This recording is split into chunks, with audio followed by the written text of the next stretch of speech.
This is a post-match commentary versus Abandoned. As the first fight was against Perf Sage. He was one of the forts. I believe it was the bottom fort. That's not really important. Here, this team theoretically pretty good. Anti-cleave with the Apocalypse Robbie, and then Vivian now with her EE is also really good. Perf Sage has the S3 EE, so it gives Vivian a 50% CR boost for the next turn, so that she cuts really quick. The faster she is, obviously the more it pays off, and you'll be able to do that. So go into a greater attack buff into a AoE cleave. That did quite a bit of damage to my my F Maya there. My F Maya in this fight was built as a tank. Although I just see this 18,000 HP is not that tanky. But I went with F Maya on this instead of like an E10 or something, because it was very low risk for my A Robbie to die and even my Fire Akatis. So I went with F Maya. I think she was on an Aureus, but I didn't think that I needed an E10 for this one. F Maya is a bit better because she can self cleanse, so at least when she gets her turn, because mine's slow, when she gets her turn, at least she can do something. Like as long as she cleanse, but if you max the S2, she will one debuff at a time. So to me it was pretty important, and I got stunned like a ton, as you guys saw. I wanted to save the S3 on the F Maya there, because I needed more burst damage. So anyways, Apocalypse Robbie, if built really well on a defense team, is quite annoying to deal with, but you can never get a perfect one. Either you have low resistance and eventually get a defense break or whatever. If you put on a Seed or a Timeless Anchor, I'm not going to do as much damage.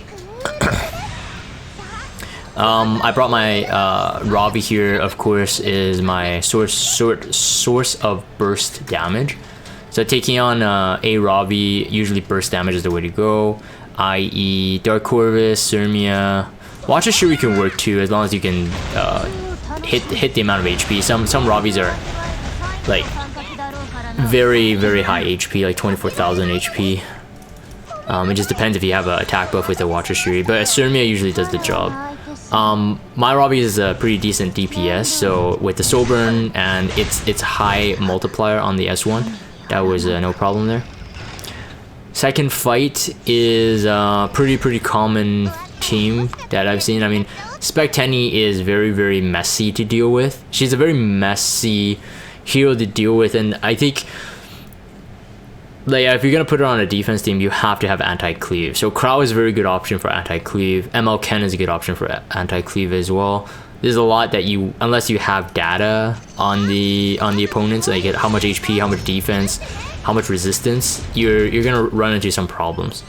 So I find this team to be pretty good. SSB obviously very, very OP in terms of a we'll call free AoE damage dealer. She's always a really good option. And if you guys have watched my Guild War videos in sequence that I posted on YouTube, you know that I run this team a lot. It's quite a, I would consider this quite a meta team, especially for Spectenny compositions. I always save my Mei Chloe S3. Now of course you have to have Mei Chloe to run this as safe as possible. If you're asking me in the comments, hey, can I replace Mei Chloe with someone else? You technically can, but Crow is always a bit risky. If you have a really good DN, it can work as well. DN has anti-crit buff. If the Spectenny was on a Violin, I would have been in big trouble. Because if it strips my revive buff, it would be pretty much over. I took the risk because I thought I can kill off that Spectenny pretty quick, but this Spectenny was actually built pretty tanky. You can see there does a 10k HP. I'm pretty sure it's at least 1.2, maybe 1.3k defense. So, and plus Crow with the shield buff, with most likely with the Aureus, it was pretty hard to take out. I was expecting her to die way earlier, but she didn't. She usually would have died right there, but she didn't. So that one's relatively tanky compared to some of the other ones. This one was just like kill that Crow ASAP, kill it, kill it, kill it, kill it. The good thing is that the Spec Tenny was actually faster than the Crow, and she hits 2 targets, and so Crow died here. Otherwise it would have been risky. It was still risky here too, because if he countered and he got a full heal, I don't know if my SSB would have killed him one shot. Anyways, that was that fight there. The second fight versus Hala. She's actually one of my my followers too, so kind of feel bad for hitting her, but she was like one of the available ones for me to hit. Plus, I wanted to make some interesting content. This was a interesting team composition she chose. That's a pretty fast Vivian, and actually a pretty fast Crow as well. I think the Crow was like 200 speed, but the Vivian looked to be about like 210, 220, maybe 220 more so. But with Bazaar, it's pretty good. And then once you kill off the Vivian, no one can hit the Spec Tenny, except the ML can, of course. And you know, the Maid Chloe brings extra security blanket for the attack buff and the revive. So even if Crow had S3'd me, it would be pretty low risk. Spec Tenny is a cheat here because Spec Tenny really counters ML Ken, especially with her S1.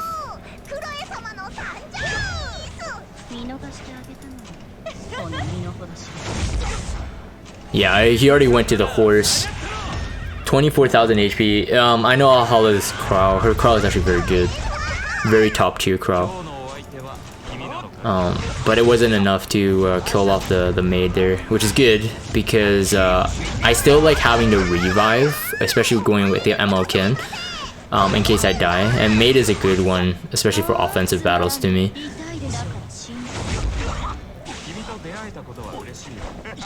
Yeah, my Bazaar has like no crit rate, but for some reason I always crit ML Ken. This happens in arena as well.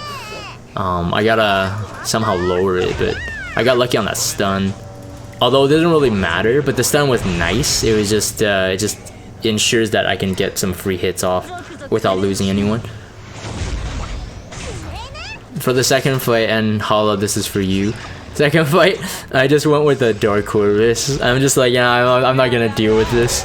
I'm just gonna go. At the point of this recording, obviously we know that we lost the war. I think we lost to like I don't know, 30-40 Havoc or something. It was relatively close, but we honestly did a pretty bad job. Yeah, there was no risk here. Going with Crow Kate, so one of the most broken knights, one of the most broken healers, and then a warrior, which is a Dark Corvus. It's hardly any way you can lose, especially if it's SSB and Charles only. Of course, I was building for high resistance, but the SSB actually had slightly more effectiveness than I would have been comfortable with. And generally, people on chain see really high effectiveness, but I think players are learning. Like SSB, because she is still a debuffer, she should have like everything. She's very stat hungry. Like really good SSBs are stat hungry. But Charles often than not does not focus on effectiveness, so can't strip that defense buff, which is good. Yeah, I usually, for these kind of AoE comps, I usually save the S3 on Akates until like after. Especially when all their, we call it their strongest attacks, all their S3s are their strongest attacks. Usually just get rid of those after, especially with a Crow and Dark Corvus. But I mean, there's not much commentary I need to do here, so I actually might just skip this part until the end. So yeah, just nuke Charles there. Didn't die. I didn't have a soul burn at that turn. That was pretty lucky. That was pretty scary here.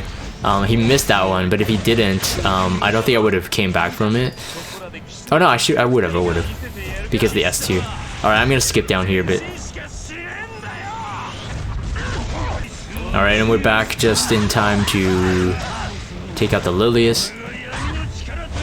Yeah, Dark Horus is free win. I still use him. I think he's still a viable option. That's it for this one. So the last fight, this is versus the Stronghold. yeah, this team was kind of odd. I think it was abandoned mainly. A lot of people ran this this team. MLCC Charles Kron. I think the SSB Charles MLCC comp is a bit more threatening in terms of just pure RNG. This one I feel like you could take it out with like a lot of options, whereas the other one was a bit tougher. That meta was pretty cancerous for a while until everybody started figuring out how to take those out. But I still see people fail to those comps, to be honest. But it really shows you how much RNG is in that. And again, it's because it's the SSB on drink with an attack buff from Charles. It's just too unpredictable. Defense breaks and then unbuffable and healable depending on the effectiveness. There's a lot of stuff going into it. Kron is a lot more predictable because he can only do an he can only do an AoE after this with buffs after his S3, and you can force him into Immortal, so you can also force him into a single target. So it's a lot easier to control Kron. Yeah, I went straight for a DN into a Charles here because I have an Aureus and a defense buff on the SC Ross. But if I remember correctly, he resisted. That's pretty unlucky resistance. If I remember correctly, the Charles actually crit my DN. Yeah, right here. I think he crit him twice later as well. It was pretty monkus. I was kind of scared. I mean, the good thing is that as long as you killed off the Charles, you're okay. You know, one-on-one, Robbie will win MLCC always. Yeah, that right there, that was pretty scary, and he decided to do this. I think I do lose her, and then well, maybe I don't. I'm getting my Guild Wars mixed up.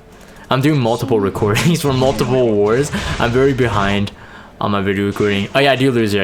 I remember I left her dead actually, because this was my last fight anyway. There was no need to revive her. Although I could, which is why, again, Apocalypse Robbie here is really good. She's such a good ML though. Such a good ML. I almost sometimes feel that she is like Dark Corvus level in terms of if you bring a Robbie, technically you shouldn't be dying. Although I have had my fair share of ints with a Robbie. Compared to Dark Corvus, of course. Dark Corvus is just way tankier. And does the pure HP damage, so... Should we get started?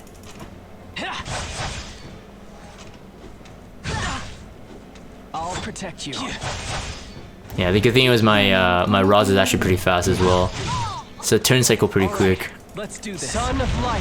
I don't know why I didn't just S2. Sometimes I go tunnel vision when I'm playing, and I'm just thinking like, oh, I gotta heal, but there was no need. My counter hardly went off though in this fight.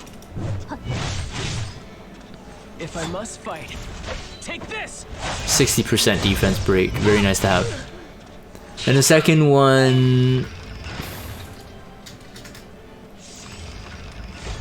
yeah, second one was the exact same thing again. And yeah, this one, their crowd was extremely fast. And the Spec Tenny was extremely fast. The good thing was that I was actually able to cut in, so she wastes her S3 here.